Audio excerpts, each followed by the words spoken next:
당신 그날 밤 뭘 봤어요? 20해가 지나 누군가 제게 물었을 때 저는 대답할 수 없었습니다. 그것은 VIP 병동, 아무도 기록하지 않는 밤에 일어난 일이었습니다. 저는 이복자 72입니다. 37년간 요양원에서 기록 담당으로 일했습니다. 하지만 단 한 번도 본 것을 제대로 말한 적이 없었습니다. 그날 85회장님이 의식불명 상태로 쓰러졌습니다. 모두가 자연스러운 죽음이라고 생각했지만 투약 기록 시간이 이상했습니다. 사망 예정 시간보다 기록이 먼저였습니다. 그런데 그 순간 정장 입은 남자가 주사기를 주머니에 넣는 걸 보고 저는 펜을 들 수 없었습니다. 손이 떨렸습니다. 기록하는 순간 저도 공범이 되는 거였습니다. 그리고 그것이 72 할머니의 외로운 싸움의 시작이었습니다. 그날 밤 저는 선택했습니다. 기록하지 않기로. 아니, 다르게 기록하기로. 당신 그날 밤 뭘 봤어요? 20해가 지나 누군가 제게 물었을 때 저는 대답할 수 없었습니다. 아니, 대답하지 않았습니다. 말을 아끼는 건 제 평생의 습관이었으니까요. 제 이름은 이복자입니다. 올해로 72. 젊을 때는 눈에 띄는 사람이 아니었습니다. 잘 말하지도 않았고 앞에 나서지도 않았습니다. 그래서 요양원에서도 제가 맡은 일은 늘 같았습니다. 기록. 누가 몇 시에 잠들었는지, 누가 밥을 남겼는지, 누가 새벽에 숨을 가쁘게 쉬었는지. 사람들은 제가 사람을 돌본다고 생각하지 않았습니다. 저도 그렇게 생각했습니다. 나는 그냥 적는 사람이라고. 하지만 그날 밤 모든 게 달라졌습니다. 오후 11시쯤이었을 겁니다. 복도를 걸어가는데 갑자기 등골이 서늘해졌습니다. 이상했습니다. 난방은 잘 되고 있었는데 말이죠. 그리고 그때 깨달았습니다. 너무 조용하다는 걸. 보통 이 시간이면 누군가는 화장실을 찾고, 누군가는 물을 달라 부르고, 누군가는 자다 깨서 신음을 합니다. 그런데 그날은 아무 소리도 없었습니다. 마치 건물 전체가 숨을 죽이고 있는 것 같았습니다. 근무실로 돌아와 기록지를 펼쳤습니다. 늘 하던 대로 시간을 적고 환자 이름을 적고 상태를 적으려는데 펜을 쥔 손이 떨렸습니다. 이유를 알 수 없었습니다. 그저 본능적으로 느꼈습니다. 오늘 밤 뭔가 잘못될 거라고. 그때 전화벨이 울렸습니다. 새벽 근무 중 전화는 좋은 소식이 아닙니다. 수화기를 드는 순간 관리자의 목소리가 들려왔습니다. 이 선생님, 지금 당장 VIP 병동으로 올라오세요. 급한 일입니다. VIP 병동. 그곳은 일반 요양원 환자들이 있는 곳과는 완전히 다른 세계였습니다. 돈 많은 노인들이 마지막 시간을 보내는 곳. 가족들은 자주 오지만 정작 환자를 보지 않는 곳. 서류와 계약서와 돈 이야기만 오가는 곳. 저는 그곳에 거의 가본 적이 없었습니다. 기록은 전담 간호사가 따로 했으니까요. 그런데 왜 갑자기 저를 부른 걸까요? 계단을 오르면서 심장이 빠르게 뛰었습니다. 복도 끝 가장 큰 방 앞에 사람들이 모여 있었습니다. 정장을 입은 남자 둘, 고급스러운 옷을 입은 여자 하나, 그리고 관리자. 그들은 제가 다가가자 일제히 입을 다물었습니다. 들어가 보세요. 관리자가 문을 열어줬습니다. 방 안은 호텔 스위트룸처럼 넓고 화려했습니다. 하지만 제 눈에 들어온 건 침대에 누워있는 노인이었습니다. 팔수는 넘어 보이는 남자였습니다. 얼굴은 핏기 없이 창백했고 숨소리는 거의 들리지 않았습니다. 그런데 이상했습니다. 차트를 보니 상태가 급격히 나빠진 게 불과 몇 시간 전이었습니다. 어제까지만 해도 의식이 있었다는 기록이 있었는데 말이죠. 기록 좀 부탁드립니다. 뒤에서 관리자가 말했습니다. 그 목소리가 이상하게 떨리고 있었습니다. 30년을 일한 관리자가 왜 떨고 있는 걸까요? 저는 침대 옆 의자에 앉아 기록지를 펼쳤습니다. 그리고 그때 노인의 눈이 살짝 떠졌습니다. 저를 똑바로 보고 있었습니다. 말은 못하지만 그 눈이 뭔가를 말하고 있었습니다. 도와달라고. 그 노인의 눈을 마주한 순간 저는 이상한 느낌을 받았습니다. 의식이 거의 없다던 사람의 눈이 너무나 또렷했거든요. 그것도 저를 똑바로 응시하고 있었습니다. 저는 재빨리 차트를 확인했습니다. 환자 이름은 박종철, 85살, 전직 건설회사 회장, 자녀 3명, 보호자는 장남 박민수로 등록되어 있었습니다. 오늘 저녁 6시부터 의식 저하 시작, 밤 10시 호흡 곤란 증세, 자정 무렵 혈압 급강하. 기록을 읽으면서도 뭔가 이상하다는 생각이 들었습니다. 너무 급격한 변화였습니다. 어제 오후까지만 해도 스스로 물을 마시고 간단한 대화도 가능했다는 기록이 있는데 말이죠. 이 선생님, 뒤에서 관리자가 불렀습니다. 돌아보니 그 정장 입은 남자들이 저를 쳐다보고 있었습니다. 표정이 묘했습니다. 걱정이라기보다는 조바심에 가까웠습니다. 기록 빨리 마무리해 주시겠어요? 시간이 별로 없어서요. 시간이 없다니요? 환자가 위독한 상황인데 무슨 시간을 재는 걸까요? 저는 고개를 끄덕이고 다시 차트를 들여다봤습니다. 그런데 그때였습니다. 투약 기록을 보다가 손이 멈췄습니다. 오늘 저녁 6시 평소와 다른 약이 투여되어 있었습니다. 용량도 평소보다 훨씬 많았습니다. 그리고 그 시간 이후부터 상태가 급격히 나빠졌습니다. 제 등에 식은땀이 흘렀습니다. 이건 우연이 아닐 수도 있다는 생각이 들었습니다. 하지만 저는 조용히 기록지를 덮었습니다. 모르는 척하는 게 안전하다는 걸 알았으니까요. 다 하셨어요? 관리자가 다가왔습니다. 저는 고개를 끄덕였습니다. 그리고 일어서려는데 갑자기 노인의 손이 제 손목을 잡았습니다. 깜짝 놀라 돌아봤습니다. 의식이 없다던 노인이 저를 붙잡고 있었습니다. 힘은 약했지만 그 손이 전하는 메시지는 명확했습니다. 가지 마라. 나를 혼자 두지 마라. 어머, 경련인가 봐요. 관리자가 재빨리 노인의 손을 떼어냈습니다. 그리고 저를 밖으로 안내했습니다. 문이 닫히기 직전 저는 다시 한번 노인을 봤습니다. 그의 입술이 움직이고 있었습니다. 소리는 나지 않았지만 입모양을 읽을 수 있었습니다. 살려줘. 복도로 나오자 그 정장 입은 남자 중 하나가 저에게 다가왔습니다. 수고하셨습니다. 아버지가 편안히 가실 수 있게 잘 돌봐주세요. 편안히 가시다니요? 아직 돌아가신 것도 아닌데 벌써 그런 말을 하다니. 저는 아무 말도 하지 않고 고개만 숙였습니다. 근무실로 돌아와 의자에 앉았습니다. 손이 떨렸습니다. 무언가 잘못되고 있다는 걸 알면서도 저는 아무것도 할 수 없었습니다. 아니, 하지 않았습니다. 그때 문득 과거가 떠올랐습니다. 25년 전 제가 다른 요양원에서 일할 때였습니다. 그때도 비슷한 일이 있었습니다. 한 환자의 상태가 이상하게 급변했고 저는 의심스러워서 상급병원으로 이송을 건의했습니다. 그 다음 날 제 계약이 해지됐습니다. 아무 이유도 설명도 없이요. 그저 더 이상 필요 없다는 통보만 받았습니다. 그날 이후로 저는 배웠습니다. 보고 싶지 않은 걸 보지 말고 알고 싶지 않은 걸 알려고 하지 말라고. 하지만 이번은 달랐습니다. 그 노인의 눈빛이 자꾸 떠올랐습니다. 살려달라던 그 입모양이 머릿속에서 지워지지 않았습니다. 시계를 봤습니다. 새벽 2시. 아직 4시간이나 남았습니다. 긴 밤이 될 것 같았습니다. 그때 다시 전화벨이 울렸습니다.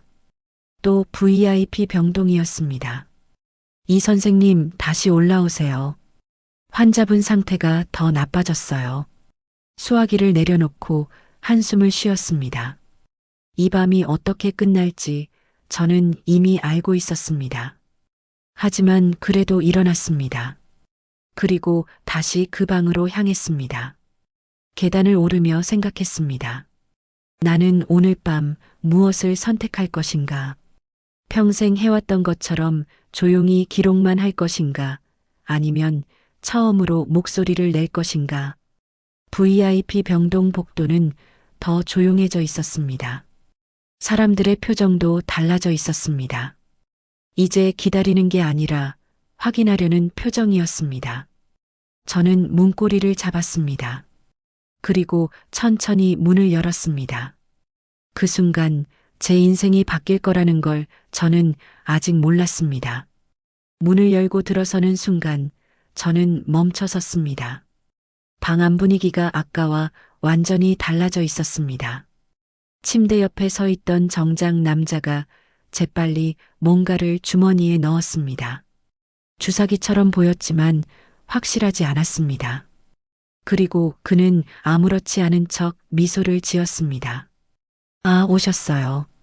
아버지 호흡이 더 약해지신 것 같아서요. 저는 침대로 다가갔습니다. 박종철 회장의 얼굴은 더욱 창백해져 있었습니다. 하지만 여전히 눈은 감기지 않았습니다. 반쯤 뜬 눈이 천장을 향하고 있었습니다. 맥박을 재려고 손목을 잡는 순간 그의 손가락이 미세하게 움직였습니다.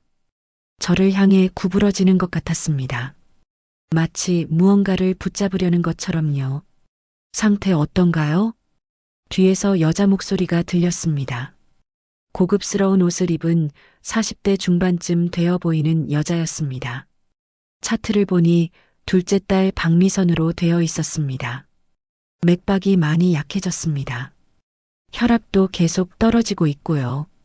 제가 대답하자 그 여자는 고개를 끄덕였습니다.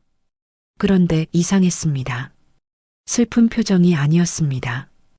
오히려 안도하는 것 같았습니다. 그렇군요. 고통 없이 편하게 가시는 거죠? 편하게 가신다고요? 저는 그 여자의 얼굴을 봤습니다. 눈에는 눈물 한 방울 없었습니다.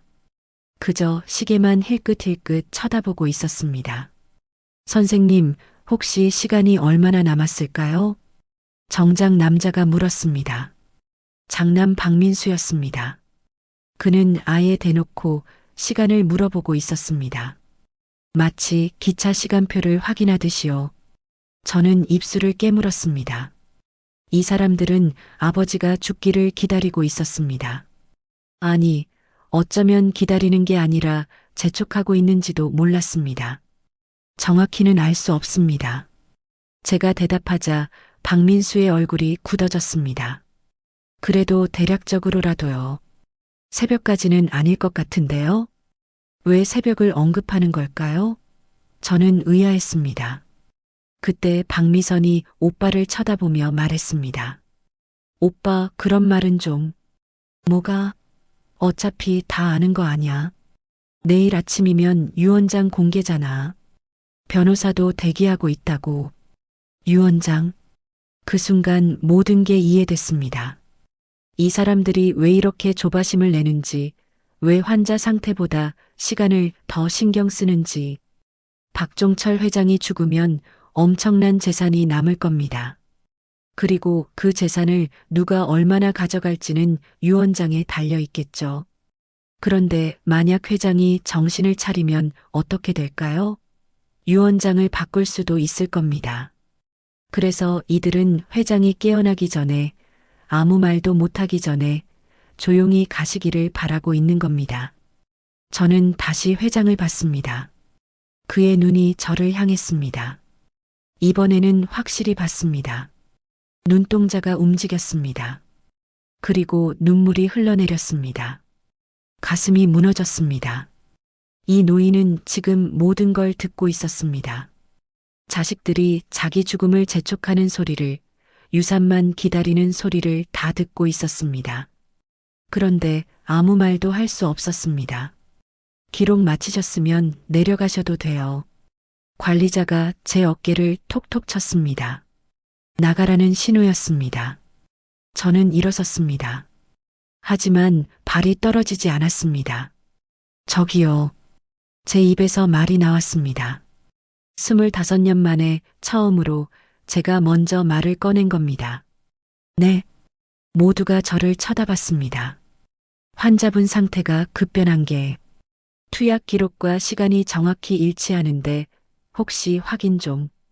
말을 끝맺기도 전에 관리자가 제 팔을 잡았습니다. 그리고 강제로 밖으로 끌어냈습니다. 복도에 나오자 관리자가 낮은 목소리로 말했습니다. 이 선생님, 뭐 하시는 거예요? 여기가 어딘지 모르세요? 하지만 환자분은 85이에요. 말기암 환자고요. 어차피 시한부였어요. 그냥 편하게 보내드리는 거예요. 그래도 이건 이 선생님, 관리자의 목소리가 차가워졌습니다. 선생님은 기록만 하면 돼요.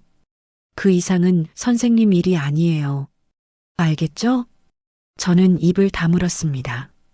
그리고 고개를 숙였습니다. 관리자는 다시 방 안으로 들어갔고 저는 복도에 혼자 남았습니다. 계단을 내려가며 생각했습니다. 나는 왜 말을 꺼냈을까? 어차피 바뀌는 건 없을 텐데. 오히려 나만 곤란해질 텐데. 하지만 그 생각보다 더 강하게 떠오르는 게 있었습니다. 박종철 회장의 눈물이었습니다. 그 눈물 속에 담긴 절망과 배신감이었습니다. 근무실로 돌아와 의자에 앉았습니다. 책상 위에는 기록지가 놓여 있었습니다. 시간, 환자명, 상태, 투약 내역, 담당자 서명. 저는 펜을 들었습니다. 그리고 한참을 그 기록지를 바라봤습니다. 오늘 밤 제가 여기 적는 것이 그 노인의 마지막 기록이 될 겁니다. 제 서명이 들어가는 순간 그 죽음은 공식화될 겁니다. 자연사로요. 하지만 과연 자연사일까요? 손이 떨렸습니다. 펜을 쥔 손이 종이에 닿지 않았습니다. 그때 전화벨이 또 울렸습니다.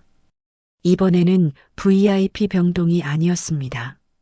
1층 응급실이었습니다. 이 선생님, 지금 당장 응급실로 내려오세요.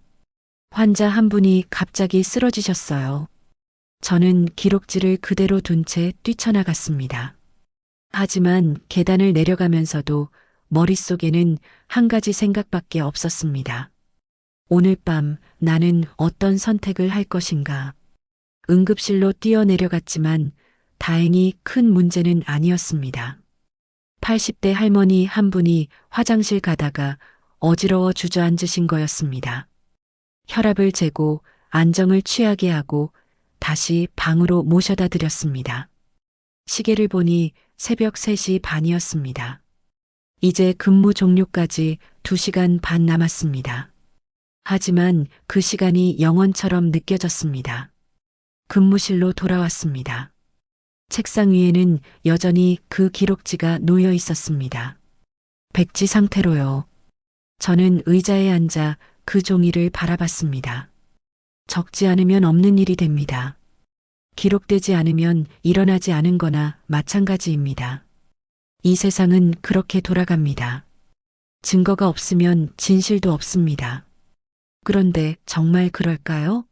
제가 이 종이에 서명하지 않는다고 해서 저 위층에서 일어나고 있는 일이 멈춰질까요? 문득 오래전 일이 떠올랐습니다. 제가 35살 때였습니다. 첫 번째 요양원에서 일할 때요. 그때도 비슷한 일이 있었습니다. 한 환자가 이상하게 빨리 돌아가셨습니다.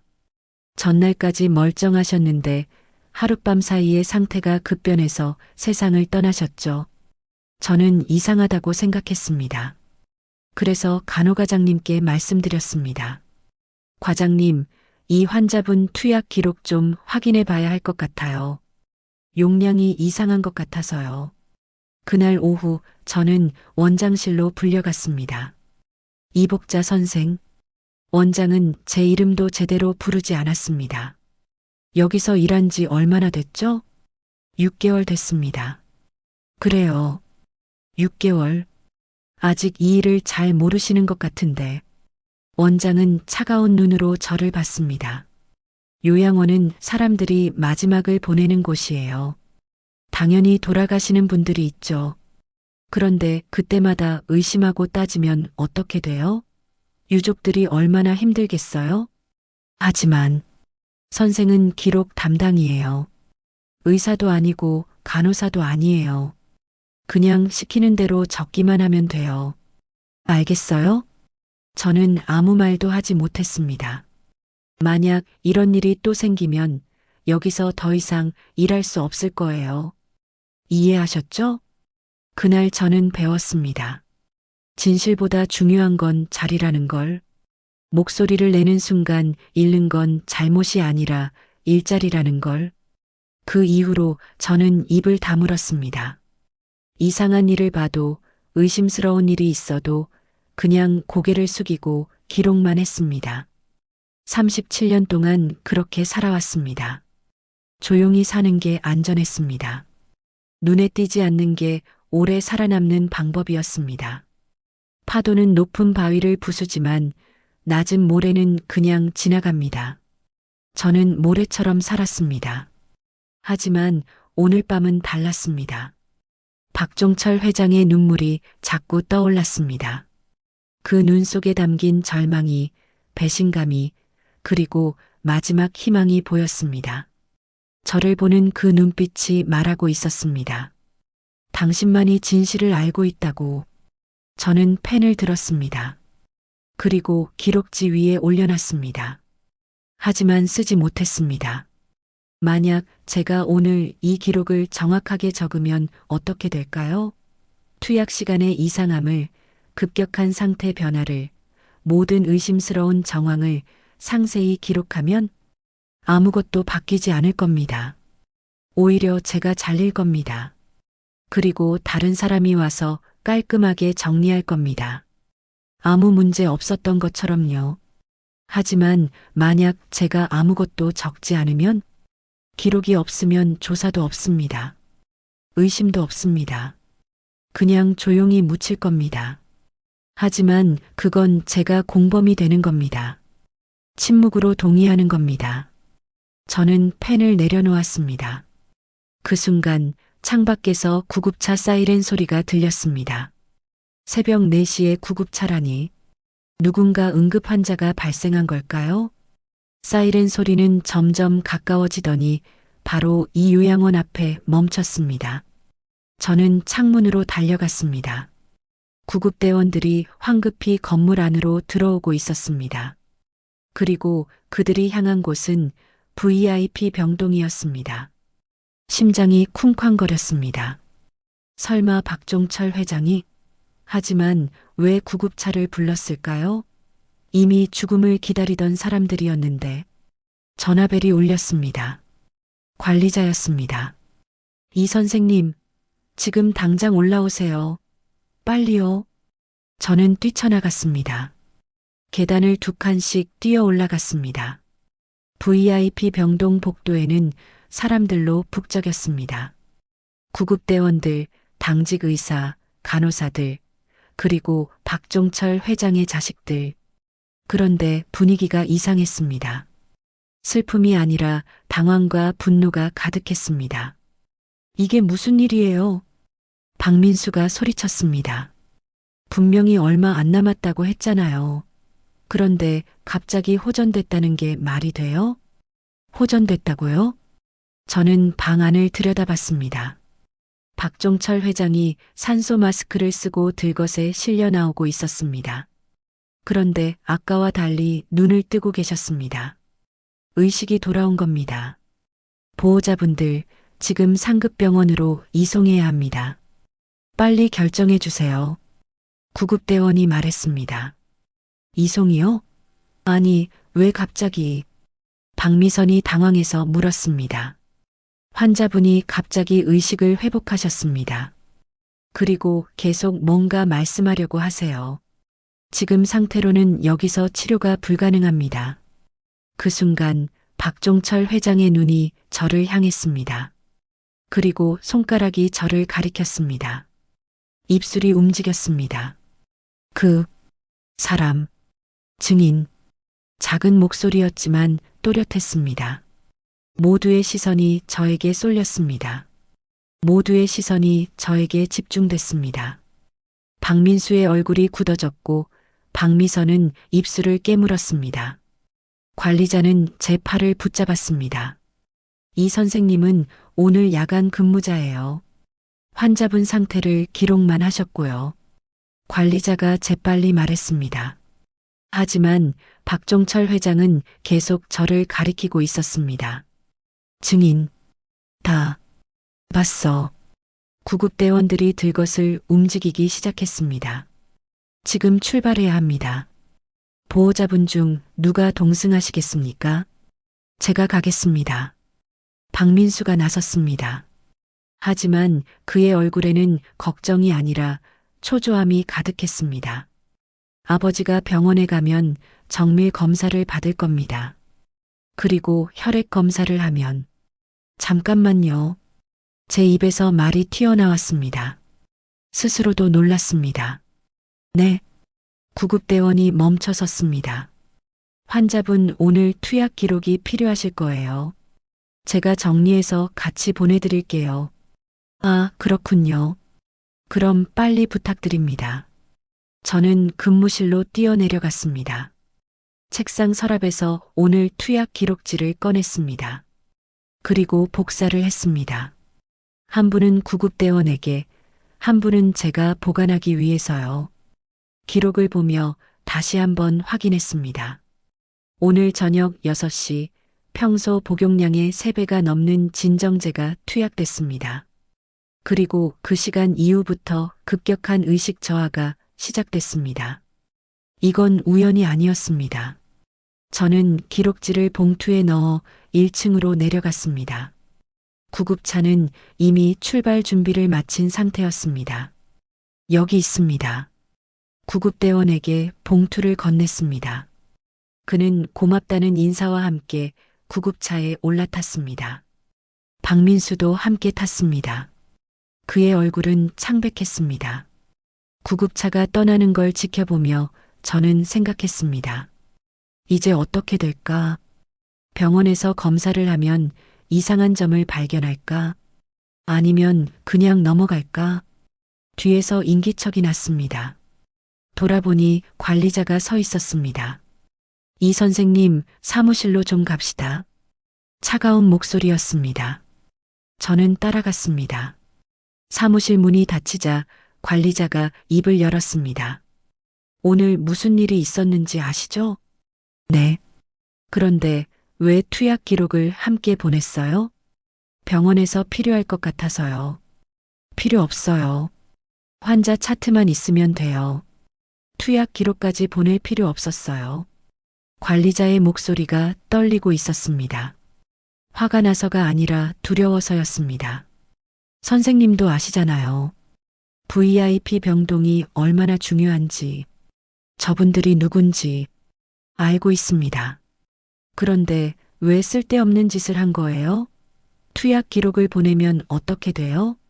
조사 들어오면 우리 요양원 문 닫아요. 관리자가 책상을 쳤습니다. 선생님 때문에 여기 직원 20명이 일자리 잃을 수도 있어요. 생각해 봤어요? 가슴이 철렁했습니다. 생각하지 못한 부분이었습니다. 제 선택이 다른 사람들에게 피해를 줄 수도 있다는 걸. 하지만은 무슨, 선생님은 그냥 기록만 하면 돼요. 판단은 의사가 하는 거예요. 우리가 할 일이 아니에요. 저는 입을 다물었습니다. 관리자의 말도 틀린 건 아니었습니다. 저는 의사가 아닙니다. 간호사도 아닙니다. 그냥 기록 담당일 뿐입니다. 하지만 그렇다고 해서 눈 감아야 하는 걸까요? 오늘 일은 여기서 끝입니다. 알겠죠? 아무 일도 없었어요. 환자는 자연스럽게 상태가 나빠졌다가 회복된 거예요. 그게 전부예요. 관리자가 못을 박았습니다. 네. 저는 고개를 숙였습니다. 관리자는 한숨을 쉬고 나갔습니다. 혼자 남은 사무실에서 저는 창밖을 봤습니다. 동쪽 하늘이 조금씩 밝아오고 있었습니다. 곧 새벽 근무가 끝날 시간이었습니다. 책상 위에는 제가 복사해둔 투약 기록이 놓여 있었습니다. 저는 그 종이를 집어들었습니다. 그리고 한참을 들여다봤습니다. 이 종이 한 장이 한 사람의 목숨을 구할 수도 20명의 생계를 망칠 수도 있었습니다. 너무 무거운 선택이었습니다. 오전 6시 근무 교대 시간이 됐습니다. 낮 근무자들이 하나둘 출근했습니다. 저는 간단히 인수인계를 하고 짐을 챙겼습니다. 집으로 가는 길 버스 안에서 휴대폰이 울렸습니다. 모르는 번호였습니다. 여보세요? 이복자 선생님이십니까? 낯선 남자 목소리였습니다. 네, 그런데요. 저는 박종철 회장님의 변호사 김준호라고 합니다. 심장이 쿵 내려앉았습니다. 회장님께서 의식을 되찾으신 후 선생님을 찾으셨습니다. 꼭 만나고 싶다고 하시는데 시간 되시면 병원으로 와주실 수 있으신가요? 저를요? 네. 회장님께서 선생님이 자기 목숨을 구했다고 하시는데 무슨 일이 있었는지 여쭤보고 싶습니다. 저는 잠시 망설였습니다. 가야 할까 말아야 할까? 선생님? 가겠습니다. 제 입에서 대답이 나왔습니다. 감사합니다. 주소 알려드리겠습니다. 전화를 끊고 창밖을 봤습니다. 아침 해가 떠오르고 있었습니다. 긴 밤이 지나고 새로운 하루가 시작되고 있었습니다. 그리고 저도 알았습니다. 제 인생에서도 새로운 하루가 시작될 거라는 걸. 버스에서 내려 집으로 가는 대신 저는 병원 방향으로 걸었습니다. 37년간 피해왔던 선택을 오늘은 피하지 않기로 했습니다. 주머니 속 투약 기록지가 만져졌습니다. 이 종이가 어떤 결과를 가져올지 몰랐습니다. 하지만 한 가지는 확실했습니다. 오늘 밤 저는 더 이상 그냥 적는 사람이 아니었습니다. 선택하는 사람이었습니다. 병원은 요양원에서 차로 30분 거리에 있었습니다. 택시를 타고 가는 동안 손에 땀이 났습니다. 주머니 속 투약 기록지가 자꾸 신경 쓰였습니다. 병원 로비에 도착하자 정장을 입은 남자가 저를 기다리고 있었습니다. 이복자 선생님이십니까? 저는 변호사 김준호입니다. 40대 중반쯤 되어 보이는 남자였습니다. 인상은 날카로웠지만 눈빛은 진지했습니다. 회장님 상태는 어떠신가요? 제가 물었습니다. 많이 호전되셨습니다. 의식도 완전히 돌아오셨고요. 다만, 변호사는 말을 멈췄습니다. 다만요, 혈액 검사 결과가 좀 이상합니다. 평소 복용하시던 약과는 다른 성분이 다량 검출됐습니다. 역시 그랬습니다. 저는 숨을 깊이 들이마셨습니다. 그래서 회장님께서 선생님을 꼭 만나고 싶다고 하셨습니다. 어젯밤 무슨 일이 있었는지 증언을 부탁하신다고요. 증언. 그 단어가 무겁게 다가왔습니다. 증언을 한다는 건 되돌릴 수 없다는 뜻이었습니다. 엘리베이터를 타고 7층으로 올라갔습니다. 복도를 걸어가는데 멀리서 익숙한 목소리가 들렸습니다. 말도 안 돼요. 아버지가 뭘 잘못 드셨다는 거예요? 박민수였습니다. 의사 앞에서 목소리를 높이고 있었습니다. 보호자님, 진정하세요. 지금 정확한 경위를 파악하고 있습니다. 요양원 측에 투약 기록을 요청했고요. 투약 기록이요? 우리 아버지는 항상 같은 약만 드셨어요. 뭔가 잘못됐다면 요양원 측 실수겠죠. 박민수가 소리쳤습니다. 그의 옆에는 박미선도 서 있었습니다. 둘 다 초조한 표정이었습니다. 그때 박민수가 저를 발견했습니다. 얼굴이 굳어졌습니다. 당신이 여기 왜 왔어요? 회장님께서 부르셨습니다. 변호사가 대신 대답했습니다. 무슨 권리로 우리 아버지를? 박민수 씨, 변호사의 목소리가 차갑게 식었습니다. 이복자 선생님은 어젯밤 환자분을 담당하신 분입니다. 당연히 증언을 들어야죠. 문제라도 있으십니까? 박민수는 입을 다물었습니다. 하지만 저를 보는 눈빛은 칼날처럼 날카로웠습니다. 병실 문이 열렸습니다. 안에서 간호사가 나왔습니다. 회장님께서 변호사님과 이복자 선생님만 들어오시래요. 저는 변호사를 따라 병실 안으로 들어갔습니다. 침대에 박종철 회장이 누워 계셨습니다. 산소 마스크는 벗으셨지만 여전히 약해 보였습니다. 하지만 눈빛만은 또렷했습니다. 왔구만. 회장의 목소리는 쉬었지만 힘이 있었습니다. 앉게. 저는 침대 옆 의자에 앉았습니다. 회장은 저를 한참 들여다봤습니다. 자네가 나를 살렸어. 저는 아무것도. 아니야. 자네가 투약 기록을 구급대에 준 거 맞지? 저는 고개를 끄덕였습니다. 그 기록 때문에 의사들이 바로 알아챘어. 내 몸에 이상한 게 들어왔다는 걸. 그래서 즉시 해독제를 투여했고 난 살아났네. 회장은 천천히 말을 이어갔습니다. 어젯밤 나는 모든 걸 들었어. 눈도 뜨고 싶었고 말도 하고 싶었는데 몸이 말을 안 듣더군. 그저 누워서 듣기만 했지.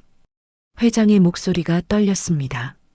내 자식들이 내 죽음을 기다리는 소리를, 유산을 나눌 시간을 확인하는 소리를. 그게 얼마나 아픈지 자네는 모를 거야. 저는 아무 말도 하지 못했습니다. 그런데 자네는 달랐어. 자네만 날 사람으로 봤어. 아직 살아있는 사람으로. 회장이 제 손을 잡았습니다. 내가 부탁이 있네. 어젯밤 일을 증언해 줄 수 있겠나? 회장님, 두렵겠지. 나도 안다. 자네가 증언하면 자네 일자리도 위태로울 거야. 요양원도 난리가 날 거고. 회장이 제 눈을 똑바로 봤습니다. 하지만 이건 나만의 문제가 아니야. 요양원에서 이런 일이 일어나고 있다면 다른 노인들도 위험하다는 뜻이야. 자네만이 진실을 말할 수 있어. 저는 주머니에서 투약 기록 복사본을 꺼냈습니다. 손이 떨렸습니다. 이게 어젯밤 투약 기록입니다. 변호사가 기록지를 받아들었습니다. 그리고 얼굴이 굳어졌습니다. 이건 진정제 용량이 정상의 3배가 넘는데요? 네. 그리고 그 시간 이후부터 회장님 상태가 급격히 나빠지기 시작했습니다. 누가 이 약을 투여했습니까? 차트에는 당직 간호사로 되어 있습니다. 하지만 제가 병실에 들어갔을 때 보호자 중 한 분이 주사기 같은 걸 주머니에 넣는 걸 봤습니다. 변호사와 회장이 동시에 저를 봤습니다. 누구였습니까? 장남, 박민수 씨였습니다. 침묵이 흘렀습니다. 회장은 눈을 감았습니다. 오랜 시간이 흐른 후 그가 입을 열었습니다. 역시 그랬군. 목소리에 깊은 슬픔이 묻어 있었습니다. 회장님, 이 증언을 공식화하시겠습니까? 경찰에 신고하시겠습니까? 변호사가 물었습니다. 회장은 한참을 침묵했습니다. 그리고 천천히 고개를 끄덕였습니다. 해야지.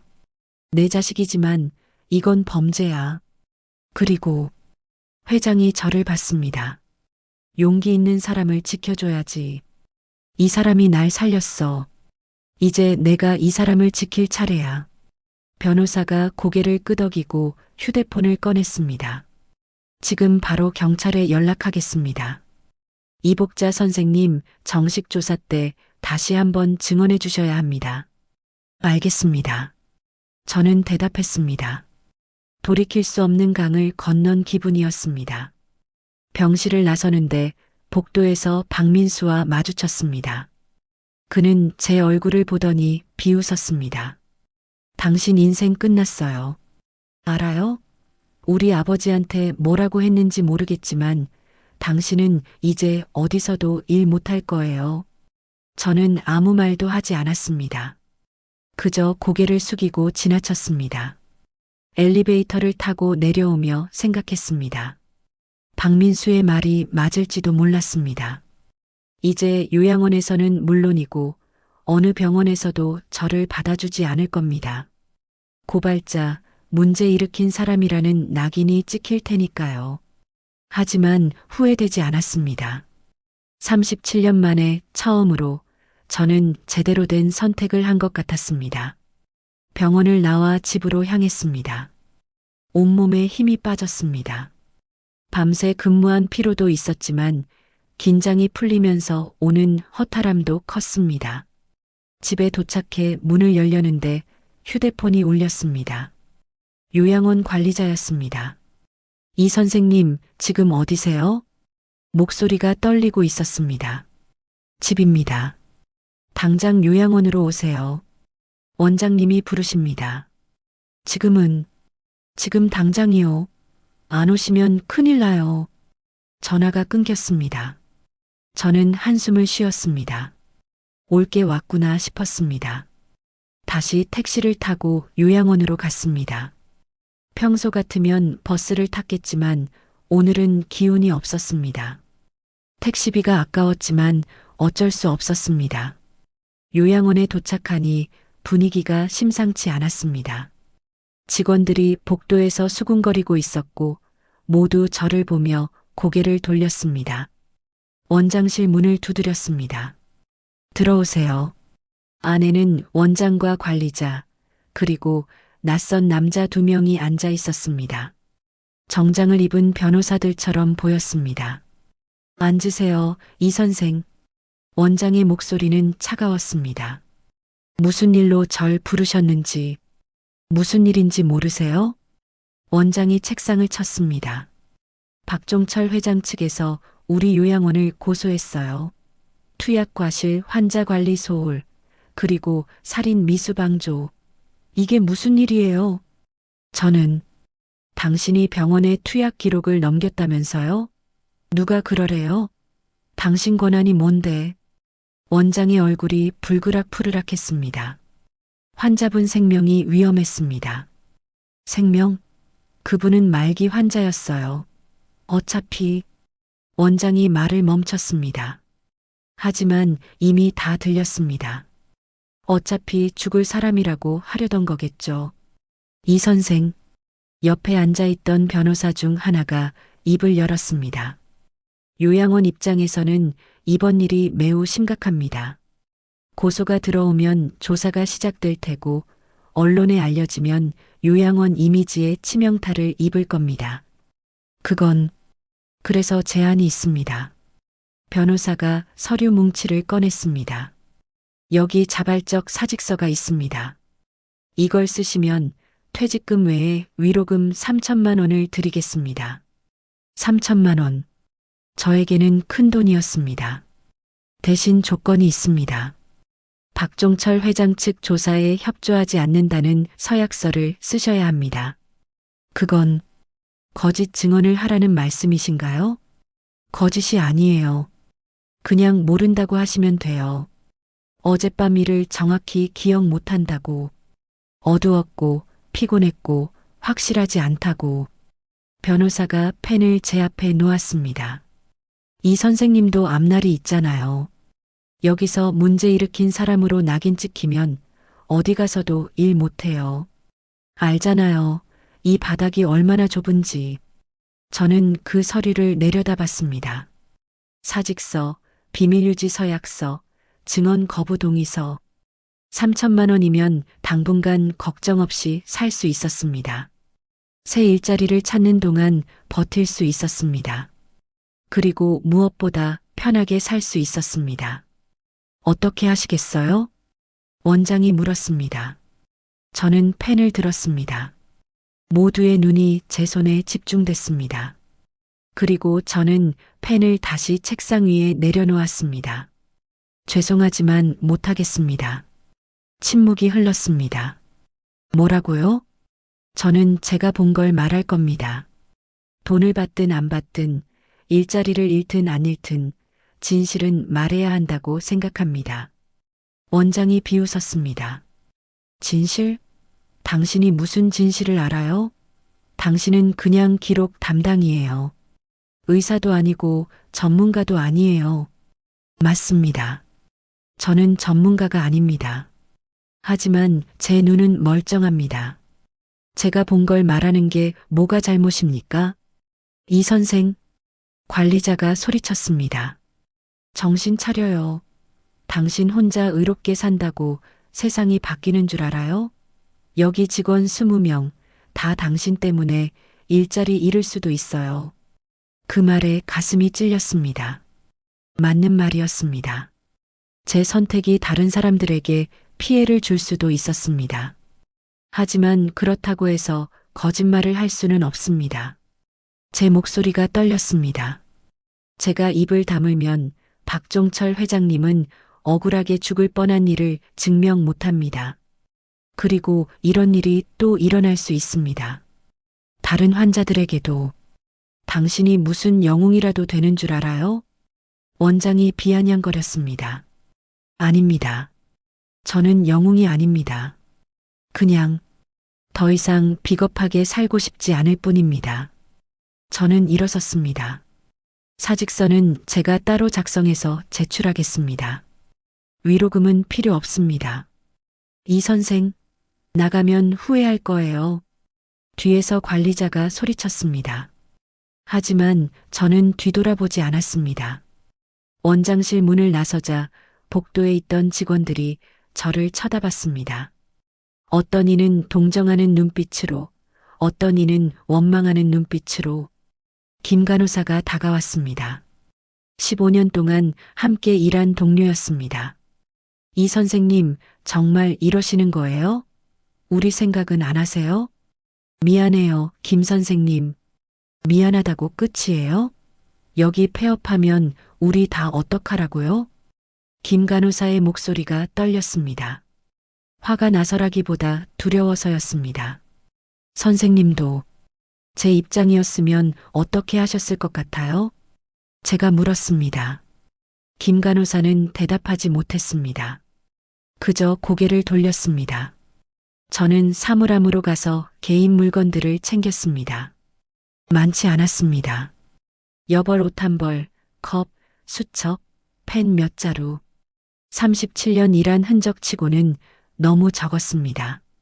요양원 정문을 나서는데 누군가 저를 불렀습니다. 이 선생님, 돌아보니 박할머니였습니다. 80대 치매 환자분이셨는데 가끔 의식이 또렷할 때가 있었습니다. 어디 가세요? 할머니, 저 이제 여기서 안 일해요. 왜요? 선생님이 제일 좋은데. 박할머니가 제 손을 잡았습니다. 선생님은 우리를 사람으로 봐줬어요. 다른 사람들은 그냥 일거리로만 보는데. 눈물이 핑 돌았습니다. 고마워요, 할머니.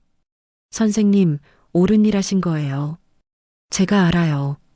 박할머니가 제 손을 꼭 쥐었습니다. 세상이 뭐라든 선생님은 좋은 사람이에요. 저는 더 이상 참을 수 없었습니다. 눈물이 흘러내렸습니다. 37년 만에 처음으로 누군가 제게 좋은 사람이라고 말해줬습니다.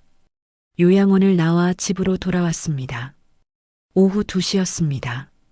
평소 같으면 이 시간에 집에 있을 일이 없었습니다. 낮 근무든 야간 근무든 저는 항상 요양원에 있었으니까요. 텅 빈 집이 낯설었습니다. 현관문을 열고 들어서니 쿰쿰한 냄새가 났습니다. 며칠째 창문을 열지 못했던 탓이었습니다. 저는 창문을 열고 방을 둘러봤습니다. 10평도 안 되는 작은 원룸이었습니다. 낡은 싱크대, 작은 냉장고, 1인용 식탁, 좁은 침대. 37년을 일하고 모은 게 이게 전부였습니다. 책상 서랍을 열어 통장을 꺼냈습니다. 잔액은 800만 원. 여기에 이번 달 급여와 퇴직금을 받으면 2천만 원 정도 될 겁니다. 서울에서 혼자 사는 72 노인이 버티기에 넉넉한 돈은 아니었습니다. 일자리를 구해야 했습니다. 하지만 이 나이에 게다가 요양원을 고발한 사람을 누가 받아주겠습니까? 휴대폰이 울렸습니다. 모르는 번호였습니다. 여보세요? 이복자 선생님이십니까? 저는 한국일보 사회부 기자 정미선입니다. 기자, 심장이 철렁했습니다. 박종철 회장 사건 관련해서 취재 중인데요.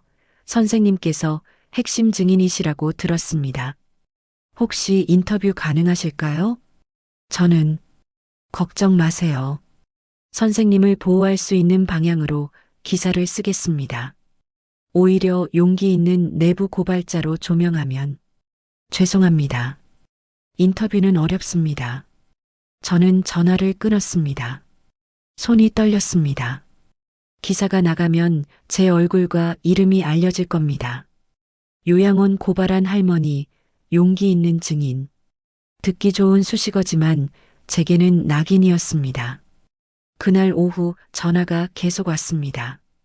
다른 신문사 기자, 방송국 PD, 심지어 유튜버까지 모두 인터뷰를 요청했습니다. 저는 전화를 받지 않았습니다. 휴대폰을 꺼버리고 싶었지만 경찰이나 법원에서 연락이 올 수도 있어서 그럴 수도 없었습니다. 저녁이 되었습니다. 냉장고를 열어봤지만 먹을 게 없었습니다. 늘 요양원에서 식사를 해결했기 때문에 집에는 라면 몇 개밖에 없었습니다. 라면을 끓여 먹으며 뉴스를 켰습니다. 대형 요양원에서 환자 투약 조작 의혹이 불거졌습니다.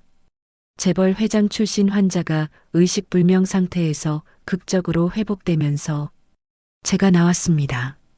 얼굴은 모자이크 처리되었지만 내부 고발자 이모 C70이라는 자막이 떴습니다. 요양원 직원들이 다 알 겁니다. 이모 씨가 누군지. 뉴스는 계속 이어졌습니다. 요양원 측은 해당 직원이 무단으로 환자 정보를 유출했다며 맞고소를 검토 중이라고 밝혔습니다. 맞고소. 저는 라면 그릇을 내려놓았습니다. 입맛이 싹 사라졌습니다. 밤이 깊어갔습니다. 평소 같으면 요양원에서 야간 근무를 시작할 시간이었습니다. 하지만 오늘은 집에 혼자 앉아 있었습니다. 이상하게도 외롭지 않았습니다. 아니, 외로웠지만 익숙한 외로움이었습니다. 저는 평생 혼자였으니까요. 25에 결혼했지만 30에 이혼했습니다. 남편은 제가 말이 없고 재미없다고 했습니다. 아이는 없었습니다. 그게 오히려 다행이었습니다. 이혼 후 줄곧 혼자 살았습니다. 친구도 없었습니다. 동료들과도 깊게 사귀지 않았습니다. 그저 조용히 눈에 띄지 않게 혼자 살아왔습니다. 그런데 지금 생각해보니 그게 정말 살아온 걸까요? 아니면 그냥 시간을 보낸 걸까요? 휴대폰이 다시 울렸습니다. 이번에는 받았습니다. 변호사 김준호였습니다. 이 선생님 괜찮으세요? 네. 뉴스 봤습니다. 요양원 측에서 맞고소한다고 하던데 걱정 마세요. 회장님께서 최고의 변호사를 선임하셨습니다. 선생님을 지켜드릴 겁니다. 고맙습니다. 그리고 한 가지 더 말씀드릴 게 있습니다. 회장님께서 선생님께 감사의 표시를 하고 싶어 하세요. 금전적인. 됐습니다. 저는 단호하게 말했습니다. 저는 돈 때문에 한 게 아닙니다. 알고 있습니다. 하지만 선생님도 생활이 있으시잖아요. 일자리를 잃으셨고. 괜찮습니다. 제가 알아서 하겠습니다. 전화를 끊었습니다. 돈을 받으면 안 됩니다. 돈을 받는 순간 사람들은 제가 돈 때문에 고발했다고 생각할 겁니다. 진실을 말한 게 아니라 보상을 노린 거라고. 저는 그런 사람이 아니었습니다. 창밖을 봤습니다. 아파트 불빛들이 하나씩 꺼져가고 있었습니다. 사람들이 잠들 시간이었습니다. 하지만 저는 잠이 오지 않았습니다. 37년간 야간 근무에 익숙해진 몸은 밤에 깨어 있는 게 더 자연스러웠습니다. 책상 서랍에서 낡은 수첩을 꺼냈습니다. 30년 전부터 써온 일기장이었습니다. 하루에 한두 줄씩 간단하게만 적어왔습니다. 마지막 페이지를 펼쳤습니다. 그리고 펜을 들었습니다. 2026년 1월 24일. 요양원을 그만뒀다. 처음으로 옳은 선택을 한 것 같다. 무섭지만 후회되지 않는다. 펜을 내려놓고 창밖을 다시 봤습니다. 앞으로 어떻게 될지 몰랐습니다. 재판에서 질 수도 있었습니다. 빚을 질 수도 있었습니다. 노숙자가 될 수도 있었습니다. 하지만 한 가지는 확실했습니다. 이제 거울을 봐도 부끄럽지 않을 것 같았습니다. 37년 만에 처음으로요. 다음 날 아침 휴대폰 알람이 울렸습니다. 하지만 저는 이미 깨어 있었습니다. 밤새 한숨도 못 잤습니다. 씻고 옷을 갈아입었습니다. 갈 곳은 없었지만 그래도 평소처럼 단정하게 입었습니다. 습관이었습니다. 현관문을 나서는데 복도에서 이웃 아주머니와 마주쳤습니다. 같은 층에 10년 넘게 살았지만 인사 외에 대화를 나눈 적은 없었습니다. 이 선생님, 아주머니가 저를 불렀습니다. 평소와 다른 목소리였습니다. 네, 어제 뉴스 봤어요. 심장이 철렁했습니다. 그게 대단하세요. 그 나이에 그런 용기를 내시다니. 아주머니가 제 손을 잡았습니다. 저희 어머니도 요양원에 계세요. 항상 걱정이었는데 선생님 같은 분이 계셔서 다행이에요. 뜻밖의 말이었습니다. 저는 뭐라고 대답해야 할지 몰라 그저 고개만 숙였습니다. 힘내세요. 선생님이 옳은 일 하신 거예요. 아주머니는 그렇게 말하고 엘리베이터를 탔습니다. 밖으로 나왔습니다. 단골 슈퍼에 들러 우유와 빵을 샀습니다. 계산대에서 슈퍼 주인 아저씨가 저를 보더니 말했습니다. 어제 뉴스에 나오신 거 맞죠? 얼굴은 안 나왔는데 나이하고 동네가 맞아서요. 네, 잘하셨어요. 요즘 세상에 그런 용기 내는 사람 없어요. 이거 서비스예요. 아저씨가 계란 한 판을 더 챙겨줬습니다. 됐습니다. 돈 내. 아니에요. 받으세요. 저희 아버지도 요양병원에 계셔서 남일 같지 않아요. 저는 계란을 받았습니다. 목이 메었습니다. 집으로 돌아오는 길 휴대폰이 울렸습니다. 경찰서였습니다. 이복자 선생님이십니까? 서울 강남경찰서입니다. 박종철 회장 사건 관련해서 정식 조사가 필요합니다. 내일 오전 10시에 출석 가능하십니까? 네, 가겠습니다. 전화를 끊고 한숨을 쉬었습니다. 드디어 시작되는구나 싶었습니다. 그날 오후 요양원에서 내용 증명이 왔습니다. 명예훼손 및 업무방해 혐의로 고소한다는 내용이었습니다. 손이 떨렸습니다. 하지만 예상했던 일이었습니다. 저녁 무렵 변호사 김준호에게서 연락이 왔습니다. 이 선생님 요양원에서 고소장 접수했죠? 걱정 마세요. 이건 전형적인 협박용 고소예요. 증거도 없고 명분도 없어요. 하지만 회장님 측 변호인단이 선생님 변호도 맡기로 했습니다. 비용은 전혀 걱정 안 하셔도 돼요. 제가 어떻게 그런 걸? 선생님이 회장님 목숨을 구하셨어요. 이 정도는 당연한 겁니다. 그리고 변호사가 잠시 말을 멈췄습니다. 내일 경찰 조사 후에 기자회견이 있을 예정입니다. 기자회견이요? 네. 회장님께서 직접 나서서 사건 경위를 밝히실 겁니다. 그때 선생님도 함께 나와주시면 좋겠습니다. 저는 얼굴이 알려지는 건 알고 있습니다. 하지만 선생님이 직접 나서지 않으면 요양원 측 주장만 퍼질 겁니다. 선생님이 돈을 노리고 거짓 고발을 했다는 식으로요. 변호사의 말이 맞았습니다. 이미 인터넷에는 그런 댓글들이 달리고 있었습니다. 알겠습니다. 하겠습니다. 다음 날 경찰서로 갔습니다. 조사는 3시간이나 걸렸습니다. 어젯밤 일을 처음부터 끝까지 상세히 진술했습니다. 증인께서 목격하신 내용이 매우 중요합니다. 하지만 피의자 측에서는 전면 부인하고 있습니다. 증거가 더 필요한 상황입니다. 형사가 말했습니다.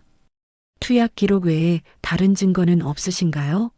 CCTV 영상이라든지. VIP 병동에는 CCTV가 없었습니다.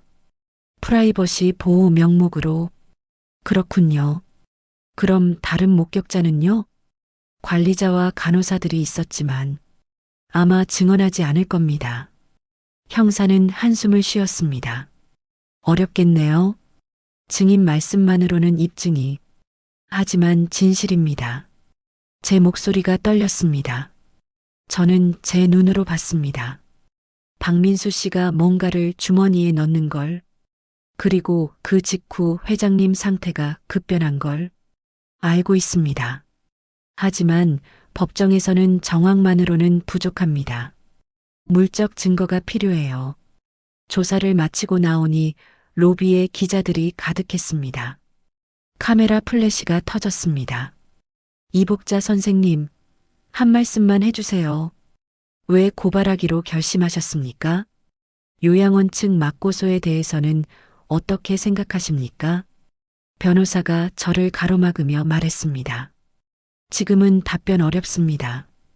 곧 있을 기자회견에서 모든 걸 밝히겠습니다. 우리는 대기하고 있던 차에 올라탔습니다. 차 안에서 변호사가 말했습니다. 힘드시죠? 괜찮습니다. 1시간 후 기자회견입니다. 준비되셨습니까? 네. 하지만 솔직히 준비가 되지 않았습니다. 평생 뒤에 숨어 살았는데 이제 카메라 앞에 서야 한다니. 호텔 컨퍼런스룸에 도착했습니다. 이미 수십 명의 기자들이 자리를 잡고 있었습니다. 박종철 회장이 휠체어를 타고 들어왔습니다. 많이 회복하셨지만 여전히 약해 보였습니다. 시작하겠습니다. 변호사의 신호와 함께 회장이 입을 열었습니다. 저는 박종철입니다. 지난 일주일간 제 주변에서 일어난 일들을 국민 여러분께 알리고자 이 자리에 섰습니다. 회장의 목소리는 떨렸지만 단호했습니다. 제 아들이 저를 죽이려 했습니다. 유산을 독차지하기 위해서요. 그리고 그걸 막은 사람이 바로 이분입니다. 회장이 저를 가리켰습니다. 모든 카메라가 저를 향했습니다. 이복자 선생님은 평범한 요양원 직원입니다. 하지만 이분은 제 목숨을 구했습니다. 진실을 말할 용기를 냈습니다. 그 대가로 일자리를 잃었고 고소까지 당했습니다. 회장의 눈에 눈물이 고였습니다. 이게 우리 사회의 현실입니다. 옳은 일을 한 사람이 벌을 받는 세상. 저는 이걸 바꾸고 싶습니다. 플래시가 터졌습니다. 기자들이 질문을 쏟아냈습니다. 이복자 선생님, 한 말씀 부탁드립니다. 저는 마이크 앞에 섰습니다. 손이 떨렸습니다. 저는 특별한 사람이 아닙니다. 제 목소리가 떨렸습니다. 그저 제가 본 것을 말했을 뿐입니다. 그게 잘못인지 아직도 모르겠습니다. 눈물이 흘렀습니다. 하지만 한 가지는 압니다. 침묵하는 게 더 큰 잘못이라는 것을요. 기자회견이 끝난 후 세상이 달라졌습니다. 아니, 세상이 달라진 게 아니라 제가 세상에 드러난 겁니다. 평생 숨어 살던 제가 갑자기 수면 위로 떠오른 겁니다. 그날 저녁 모든 뉴스가 이 사건을 다뤘습니다. 재벌 회장 살해 미수 사건, 평범한 요양원 직원의 용기가 진실을 밝혀내다. 72 할머니의 외로운 싸움, 과연 정의는 승리할 것인가? 저는 텔레비전을 껐습니다. 제 얼굴이 화면에 나오는 게 낯설고 무서웠습니다. 휴대폰에는 쉴 새 없이 연락이 왔습니다. 대부분 응원 메시지였습니다. 선생님 덕분에 우리 어머니 요양원 바꿨어요. 감사합니다. 용기 내주셔서 고맙습니다. 힘내세요. 선생님은 영웅입니다. 영웅. 저는 그 단어가 불편했습니다. 저는 영웅이 아니었습니다. 그저 더 이상 비겁하게 살고 싶지 않았을 뿐이었습니다. 하지만 악플도 많았습니다.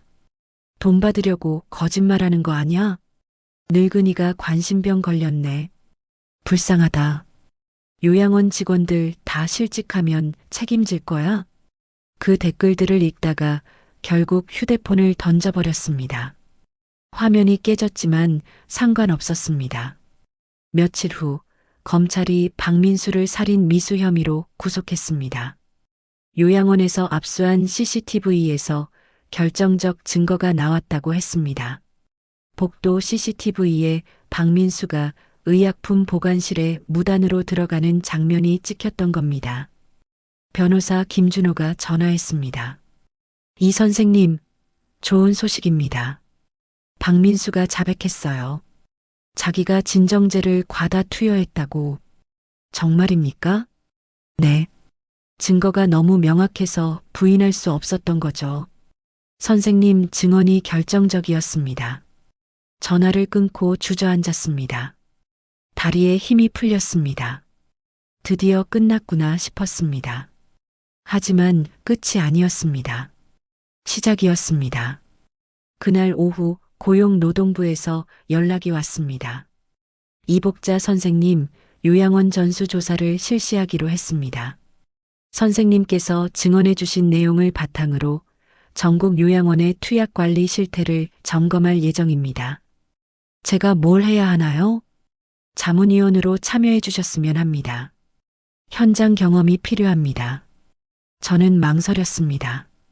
저는 그럴 만한 사람이 선생님만큼 적임자가 없습니다. 부탁드립니다.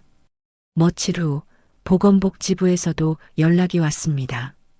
요양원 인권 개선 TF에 참여해달라는 요청이었습니다. 갑자기 너무 많은 일이 쏟아졌습니다. 평생 조용히 살던 제가 회의에 참석하고 의견을 내고 사람들 앞에서 말을 해야 했습니다. 처음에는 떨렸습니다. 회의실에 들어서면 입이 마르고 손에 땀이 났습니다. 제 말이 과연 의미가 있을까 의심했습니다. 하지만 점점 달라졌습니다. 이 선생님 현장에서는 어땠습니까? 밤 근무 중에 환자 대 직원 비율이 너무 높았습니다. 한 명이 50명을 돌봐야 했어요. 제대로 케어가 될 리 없죠. 그럼 어떻게 개선해야 할까요? 최소 인력 기준을 강화해야 합니다. 그리고 야간 근무자도 최소 2명 이상 배치해야 해요. 한 명이 응급 상황을 대처하는 동안 다른 한 명이 나머지 환자들을 돌볼 수 있게요. 제 말을 듣던 공무원들이 고개를 끄덕였습니다. 누군가 메모를 했습니다. 그때 깨달았습니다. 제 37년 경험이 헛되지 않았다는 것을요. 한 달 후 정부가 요양원 인권 보호 강화 대책을 발표했습니다. 그 안에 제가 제안한 내용들이 포함되어 있었습니다. 야간 근무 최소 인력 기준 강화, 투약 관리 이중 체크 시스템 도입, 내부 고발자 보호제도 확립, VIP 병동 CCTV 의무 설치. 뉴스를 보며 눈물이 났습니다. 제 작은 용기가 이렇게 큰 변화를 만들 줄은 몰랐습니다. 그날 저녁 박종철 회장에게서 연락이 왔습니다. 이 선생님, 저와 함께 재단을 만들고 싶습니다. 재단이요? 네. 요양원 인권감시 재단입니다. 앞으로 이런 일이 다시 일어나지 않도록 시민들이 직접 감시하는 시스템을 만들고 싶어요. 좋은 생각이십니다. 이 선생님이 이사장을 맡아주셨으면 합니다. 제가요? 저는 그럴 만한 선생님이 아니면 안 됩니다.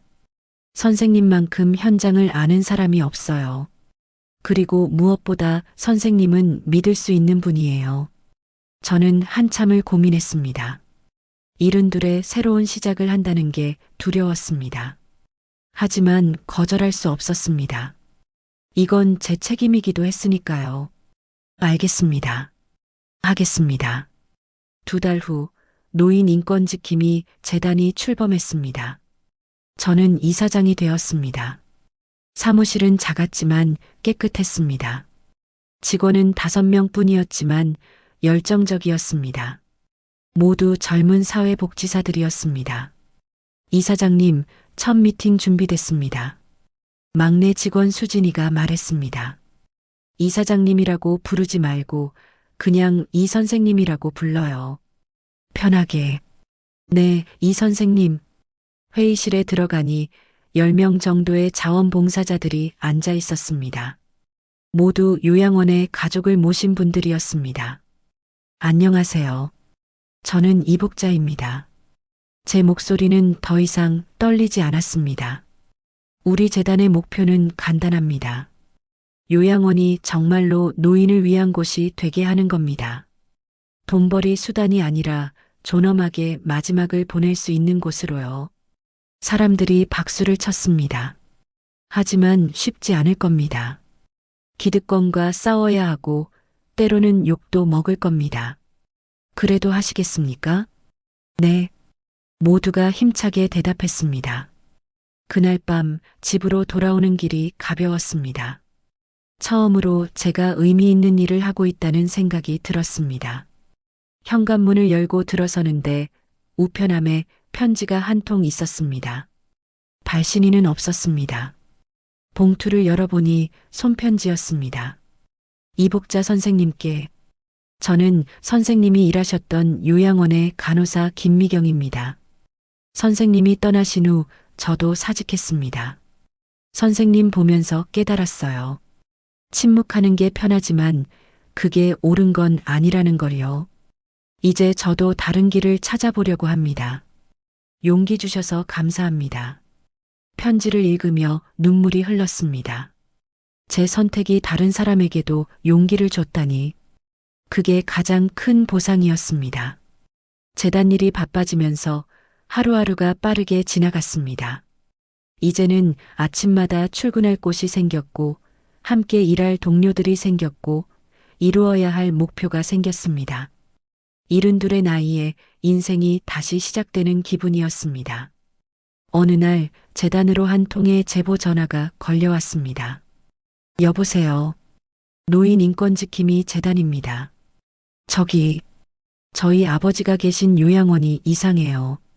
중년 여성의 떨리는 목소리였습니다. 어떤 점이 이상하신가요? 아버지가 자꾸 약을 바꾼다고 하시는데 저희한테는 아무 얘기가 없었어요.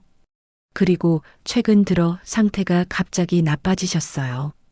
제 심장이 빨리 뛰기 시작했습니다. 박종철 회장 때와 비슷한 패턴이었습니다. 요양원 이름이 어떻게 되시죠? 행복요양원이요. 경기도 안양에 있는. 알겠습니다. 제가 직접 가보겠습니다. 전화를 끊고 직원들을 불렀습니다. 수진아, 나 따라갈 수 있어? 네, 이 선생님. 어디 가시는데요? 현장 방문이야. 그리고 이번엔 카메라 챙겨. 우리는 즉시 출발했습니다. 요양원에 도착하니 겉보기엔 깨끗하고 잘 관리되어 보였습니다. 하지만 저는 알았습니다. 겉모습은 아무것도 말해주지 않는다는 걸. 보호자 자격으로 상담을 신청했습니다. 원장이 직접 나와 안내했습니다. 어르신을 모실 생각이시라고요? 네. 제 어머니가 치매가 있으셔서요. 거짓말이었지만 현장을 확인하려면 어쩔 수 없었습니다. 시설을 둘러보는 동안 저는 모든 걸 관찰했습니다. 직원들의 표정, 환자들의 상태, 약품 보관실의 위치, CCTV의 유무, 그리고 발견했습니다. 투약 기록부가 제대로 작성되지 않고 있다는 것을, 환자 대비 직원 수가 법정 기준에 미달한다는 것을. 감사합니다. 좀 더 생각해보고 연락드리겠습니다. 요양원을 나와 차에 탔습니다. 수진이가 물었습니다. 이 선생님 어떠셨어요? 문제가 많아. 내일 당장 구청에 조사 요청해야겠어. 다음 날 우리는 증거 자료를 정리해서 관할 구청에 제출했습니다. 일주일 후 행복요양원은 행정처분을 받았고 원장은 교체되었습니다. 그 보호자에게서 감사 전화가 왔습니다. 선생님 덕분에 아버지 다른 곳으로 옮겼어요. 새 요양원은 정말 좋아요. 아버지도 많이 좋아지셨고요. 다행입니다. 선생님이 아니었으면 정말 감사합니다. 전화를 끊고 창밖을 봤습니다. 제가 한 일이 누군가에게 도움이 되고 있었습니다. 그렇게 몇 달이 지났습니다. 재단은 점점 커졌습니다. 자원봉사자가 100명을 넘었고 제보도 끊이지 않았습니다. 어느 날 낯익은 이름의 전화가 걸려왔습니다. 이복자 선생님이십니까? 저 기억하세요? 김미경입니다. 예전에 함께 일했던, 물론 기억하죠. 편지 잘 받았어요. 선생님, 제가 부탁이 있어요. 김미경의 목소리가 떨렸습니다. 말씀하세요. 저도 재단에서 일하고 싶어요. 선생님처럼 제대로 된 일을 하고 싶어요. 가슴이 뭉클했습니다. 당연히 환영이죠. 언제부터 가능해요? 당장이라도요. 김미경이 합류했고 그 후로 예전 요양원 동료들이 하나둘 찾아왔습니다. 박 간호사, 정 요양보호사, 이 사회복지사 모두 제가 떠난 후 요양원을 그만둔 사람들이었습니다. 우리도 더 이상 눈 감고 싶지 않아요. 선생님이 보여주셨잖아요. 바꿀 수 있다는 걸. 재단 사무실이 북적였습니다. 이제는 작은 방이 좁게 느껴질 정도였습니다. 그러던 어느 날 뜻밖의 방문객이 찾아왔습니다. 이복자 선생님 계십니까? 돌아보니 정장을 입은 젊은 남자가 서 있었습니다. 30대 중반쯤 되어 보였습니다. 제가 이복자입니다만 저는 박종철 회장의 차남 박진수입니다. 깜짝 놀랐습니다. 박종철 회장에게 아들이 셋 있다는 건 알았지만 차남과 셋째는 사건 당시 모습을 보지 못했습니다. 앉으세요. 감사합니다. 박진수는 조심스럽게 앉았습니다. 저는 형이 한 일에 대해 사과드리러 왔습니다. 그건 당신이 사과할 일이 아니에요. 저도 공범이에요. 박진수의 목소리가 떨렸습니다. 저도 알았어요. 형이 뭘 하려는지. 하지만 막지 않았어요. 아니, 막고 싶지 않았어요. 솔직히 말하면 유산 때문이었어요. 그는 고개를 숙였습니다. 하지만 형이 구속되고 아버지가 기자회견하시는 걸 보면서 깨달았어요. 제가 얼마나 추악한 사람이었는지. 왜 이제 오셨어요? 용기를 내는데 시간이 걸렸어요. 선생님을 볼 면목이 없었거든요. 박진수가 봉투를 꺼냈습니다. 이건 제 사죄예요. 많지 않지만 재단에 기부하고 싶어요. 그리고 그가 저를 똑바로 봤습니다. 저도 재단 일을 돕고 싶어요. 자원봉사로요. 제가 할 수 있는 일이 있다면 뭐든지 하겠습니다. 저는 그 진심 어린 눈을 봤습니다. 환영합니다. 하지만 쉽지 않을 거예요. 알고 있습니다. 그래도 하고 싶어요. 속죄하고 싶어요. 박진수는 그날부터 재단의 자원봉사자가 되었습니다. 처음에는 직원들도 다른 자원봉사자들도 그를 경계했습니다. 하지만 그는 묵묵히 일했습니다. 굳은 일도 마다하지 않았고 누구보다 열심히 했습니다. 석 달 후 박진수는 팀에서 없어서는 안 될 사람이 되었습니다. 어느 날 저녁 박진수가 저를 찾아왔습니다. 이 선생님 감사합니다. 무엇이요? 저한테 기회를 주셔서요. 사실 제가 누군지 아시면서도 받아주셨잖아요. 사람은 변할 수 있어요. 당신이 그걸 증명했고요. 박진수의 눈에 눈물이 맺혔습니다. 아버지가 선생님 덕분에 삶의 의미를 되찾으셨대요. 저도 선생님 덕분에 제 삶을 되찾았어요. 그날 밤 집으로 돌아오는 길에 생각했습니다. 세상은 정말 변할 수 있구나. 한 사람의 용기가 이렇게 많은 사람을 변화시킬 수 있구나. 현관문을 열고 들어서며 거울을 봤습니다. 거기에는 더 이상 숨어 살던 이복자가 아니었습니다. 당당하게 앞을 보는 이복자가 서 있었습니다.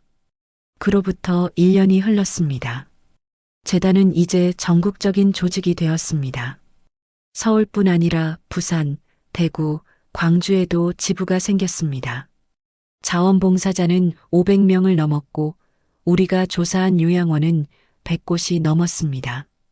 그중 30곳이 행정처분을 받았고 5곳은 폐쇄됐습니다. 그리고 수백 명의 노인들이 더 나은 환경으로 옮길 수 있었습니다. 하지만 여전히 갈 길은 멀었습니다. 어느 날 보건복지부 장관이 저를 찾아왔습니다. 이복자 이사장님, 정부에서 요양원 인증제를 도입하려고 합니다. 심사위원장을 맡아주시겠습니까? 제가요? 이사장님보다 적임자가 없습니다. 현장을 가장 잘 아시고 무엇보다 믿을 수 있는 분이시니까요. 저는 잠시 생각했습니다. 조건이 있습니다. 말씀하세요. 심사 기준에 환자 인권 항목을 최우선으로 넣어주세요. 시설이 아무리 좋아도 인권이 보장되지 않으면 인증을 주지 않는 거예요. 장관이 고개를 끄덕였습니다. 좋습니다. 그렇게 하겠습니다. 그렇게 저는 정부 심사위원장까지 맡게 되었습니다. 평생 뒤에 숨어 살던 제가 이제는 정책을 만드는 자리에 앉게 된 겁니다. 어느 토요일 오후 재단 사무실에서 자원봉사자 교육을 하고 있었습니다.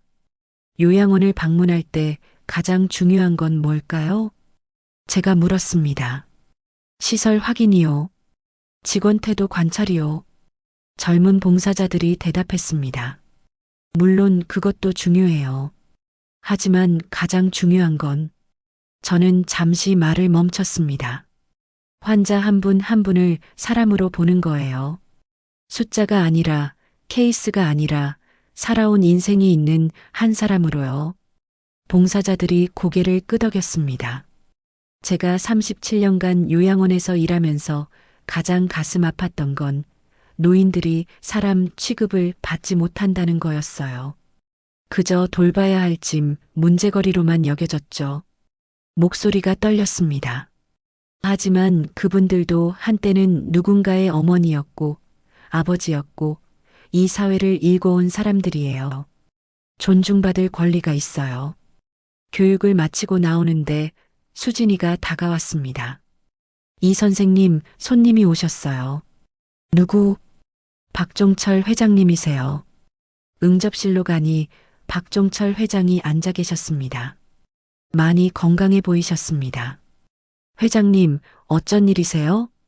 이 선생님, 제안이 하나 있어요. 무슨요? 제 이야기를 책으로 만들고 싶어요. 그리고 선생님 이야기도 함께요. 책이요? 네. 이 일을 더 많은 사람들이 알아야 해요. 요양원에서 무슨 일이 일어나는지, 그리고 한 사람의 용기가 얼마나 큰 변화를 만들 수 있는지. 저는 망설였습니다. 제 이야기는 특별한 게 없는데요. 아니에요. 가장 평범한 사람의 가장 비범한 용기, 그게 가장 강력한 이야기예요. 회장의 말에 결국 동의했습니다. 몇 달 후 아무도 기록하지 않은 밤이라는 책이 출간되었습니다. 그날 밤 제가 겪었던 일, 선택의 순간들, 그리고 그 이후의 변화가 담긴 책이었습니다. 책은 예상외로 큰 반향을 일으켰습니다. 베스트셀러가 되었고 학교에서 인권 교육 교재로 쓰이기 시작했습니다. 어느 날 한 고등학교에서 강연 요청이 왔습니다. 학생들에게 용기와 정의에 대해 말씀해 주세요. 강연장에 들어서니 300명의 학생들이 앉아 있었습니다. 제 인생에서 가장 많은 사람 앞에 서는 순간이었습니다. 안녕하세요. 저는 이복자입니다. 떨리는 목소리로 시작했습니다. 여러분은 저를 용기 있는 사람이라고 생각하실 거예요. 하지만 사실 저는 평생 겁쟁이로 살았어요. 학생들이 조용해졌습니다. 72까지 단 한 번도 부당한 일에 목소리를 내지 못했어요. 보고도 못 본 척했고 알고도 모르는 척했어요. 왜냐하면 무서웠거든요. 제 눈에 눈물이 맺혔습니다. 하지만 어느 날 깨달았어요. 침묵하는 게 더 무섭다는 것을요. 침묵은 공범이에요. 나쁜 일을 방관하는 건 나쁜 일에 동의하는 거예요. 학생들이 집중해서 들었습니다. 여러분은 아직 젊어요. 저처럼 이른이 되어서야 용기를 내지 마세요. 지금부터 시작하세요. 작은 것부터요. 친구가 왕따 당할 때 모르는 척하지 마세요. 부당한 일을 봤을 때 그냥 지나치지 마세요. 여러분의 목소리가 누군가에게는 구원이 될 수 있어요. 강연이 끝나고 한 여학생이 다가왔습니다. 선생님, 저희 반에 왕따 당하는 친구가 있어요. 도와주고 싶은데 저까지 왕따 당할까봐 무서워요. 무서운 게 당연해요. 저도 무서웠어요. 제가 그 학생의 손을 잡았습니다. 하지만 이렇게 생각해 보세요. 그 친구는 지금 얼마나 무서울까요? 그리고 누군가 손을 내밀어 준다면 얼마나 고마울까요? 학생의 눈에 눈물이 고였습니다. 해볼게요. 선생님처럼 용기 내볼게요. 그 모습을 보며 가슴이 벅찼습니다. 제 이야기가 젊은 세대에게 작은 씨앗이 되고 있었습니다. 집으로 돌아오는 길 휴대폰이 울렸습니다. 박할머니였습니다. 예전 요양원에 계셨던 그분이었습니다. 이 선생님, 텔레비전 봤어요. 우리 선생님 대단해요. 할머니, 어떻게 지내세요? 좋아요. 새 요양원은 정말 좋아요. 선생님 덕분이에요. 다행입니다. 선생님, 우리 한번 만나요. 보고 싶어요. 그럼요. 이번 주말에 갈게요. 주말에 박할머니를 만나러 갔습니다. 새 요양원은 깨끗하고 밝았습니다. 직원들도 친절했고 무엇보다 환자들의 표정이 밝았습니다. 선생님, 박할머니가 저를 보고 손을 흔들었습니다. 얼굴에 생기가 돌았습니다. 할머니, 많이 좋아 보이세요. 여기는 사람 대접을 해줘요. 선생님이 그랬던 것처럼요. 우리는 한참을 이야기를 나눴습니다. 지난 일들, 지금의 삶, 앞으로의 희망들. 헤어지며 할머니가 말했습니다. 선생님, 선생님은 영웅이에요. 우리 같은 노인들의 영웅이에요. 아니에요, 할머니. 저는 그냥 제가 할 일을 했을 뿐이에요. 그게 영웅이에요. 자기 할 일을 제대로 하는 사람이요. 요양원을 나서며 뒤돌아봤습니다. 창문 너머로 노인들이 보였습니다. 웃고 있는 얼굴들, 평화로운 표정들. 그제야 깨달았습니다. 제가 평생 기록했던 것들이 헛되지 않았다는 것을요. 그로부터 5년이 더 흘렀습니다. 저는 이제 77입니다. 머리는 온통 백발이 되었고 허리도 예전 같지 않습니다. 하지만 마음만은 그 어느 때보다 가볍습니다. 오늘도 아침 일찍 일어나 재단으로 출근합니다. 이제는 후배들이 대부분의 일을 하지만 저는 여전히 현장을 직접 확인하러 다닙니다. 이 선생님, 오늘은 쉬세요. 저희가 다녀올게요. 수진이가 말립니다. 이제는 팀장이 된 그녀가 걱정스러운 얼굴로 저를 봅니다. 괜찮아. 내가 직접 봐야 마음이 놓여. 요양원 방문은 여전히 제 일상입니다. 하지만 이제는 다릅니다. 숨어서 보는 게 아니라 당당하게 확인합니다. 문제가 있으면 즉시 지적하고 개선을 요구합니다. 오늘 방문한 요양원은 인증을 새로 받은 곳이었습니다. 시설도 좋고 직원들도 친절했습니다. 복도를 걸어가는데 한 할머니가 저를 알아봤습니다. 어머, 텔레비전에서 본 그분이시네. 이복자 선생님, 안녕하세요. 선생님 덕분에 요양원이 많이 좋아졌어요. 예전에는 정말 힘들었는데 할머니의 눈에 눈물이 맺혔습니다. 이제는 사람 대접을 받아요. 고마워요. 그 말 한마디가 제게는 어떤 상보다 값졌습니다. 재단으로 돌아오니 택배 상자가 하나 놓여 있었습니다.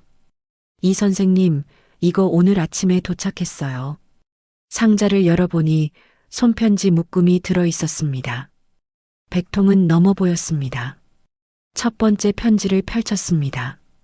이복자 선생님께, 저는 요양원에서 일하는 28살 간호사입니다.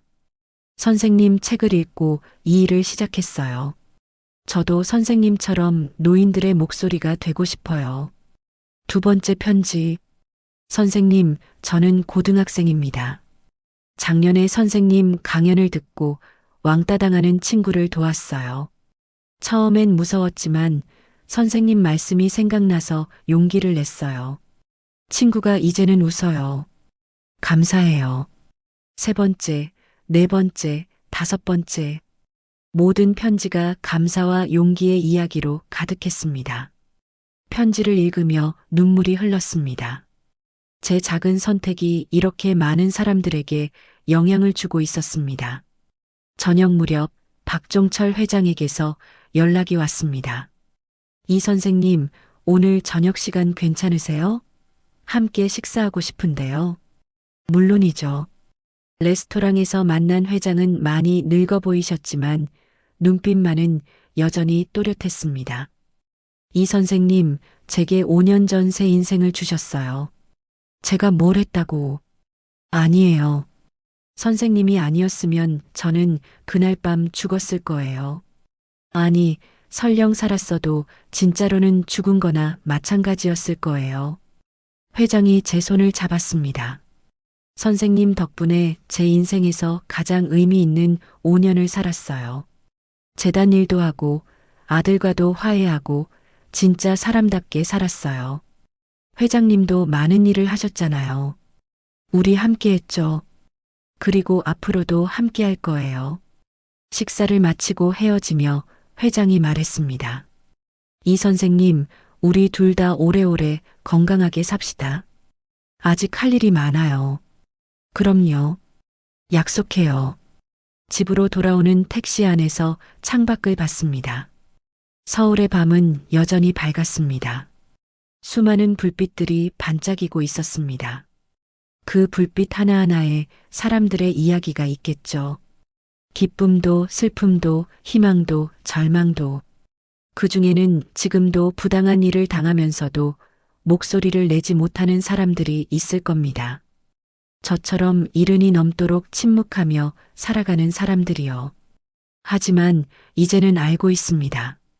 언제든 바꿀 수 있다는 것을요. 너무 늦은 나이는 없다는 것을요. 집에 도착해 책상 앞에 앉았습니다. 서랍에서 낡은 수첩을 꺼냈습니다. 35년 전부터 써온 일기장이었습니다. 마지막 페이지를 펼쳤습니다. 그리고 펜을 들었습니다. 2031년 1월 24일. 오늘도 요양원을 방문했다. 한 할머니가 내게 고맙다고 했다. 사람 대접을 받게 되었다고. 그 말 한마디가 나를 계속 걷게 한다. 잠시 펜을 멈추고 생각했습니다. 나는 영웅이 아니다. 그저 늦게나마 옳은 선택을 한 평범한 사람일 뿐이다. 하지만 이제는 안다. 평범한 사람의 옳은 선택이 세상을 바꿀 수 있다는 것을. 그날 밤 아무도 기록하지 않았지만 한 사람은 살았다. 그리고 나는 사람으로 남았다. 펜을 내려놓고 창밖을 봤습니다. 내일도 출근해야 합니다. 확인해야 할 요양원이 있고 만나야 할 사람들이 있고 들어야 할 이야기들이 있습니다. 77의 나이에도 저는 여전히 기록하는 사람입니다. 하지만 이제는 다릅니다. 침묵을 기록하는 게 아니라 목소리를 기록합니다. 숨겨진 것이 아니라 드러나야 할 것을 기록합니다. 그리고 무엇보다 변화를 기록합니다. 수첩을 덮으며 미소 지었습니다. 오늘도 누군가는 용기를 냈을 겁니다. 오늘도 어딘가에서는 작은 변화가 시작됐을 겁니다. 그리고 그 이야기들을 저는 내일도 기록할 겁니다. 세상이 잊지 않도록, 역사가 기억하도록, 그리고 누군가에게 용기가 되도록. 밤은 깊어갔지만 저는 더 이상 두렵지 않았습니다. 왜냐하면 이제는 알고 있으니까요. 가장 어두운 밤에도 한 사람의 작은 불빛이 세상을 밝힐 수 있다는 것을요. 그날 밤처럼, 아무도 기록하지 않았던 그 밤처럼. 여러분, 여기까지 이복자 선생님의 이야기였습니다. 우리 모두의 삶에도 선택의 순간이 옵니다. 침묵할 것인가, 목소리를 낼 것인가. 이 이야기가 여러분에게 작은 용기가 되었기를 바랍니다. 오늘 이야기가 마음에 드셨다면 좋아요 버튼을 눌러주세요. 그리고 댓글로 여러분의 생각을 들려주세요. 구독을 하시면 더 많은 감동적인 이야기를 만나실 수 있습니다. 오늘도 들어주셔서 감사합니다. 여러분 모두 용기 있는 하루 되시길 바랍니다.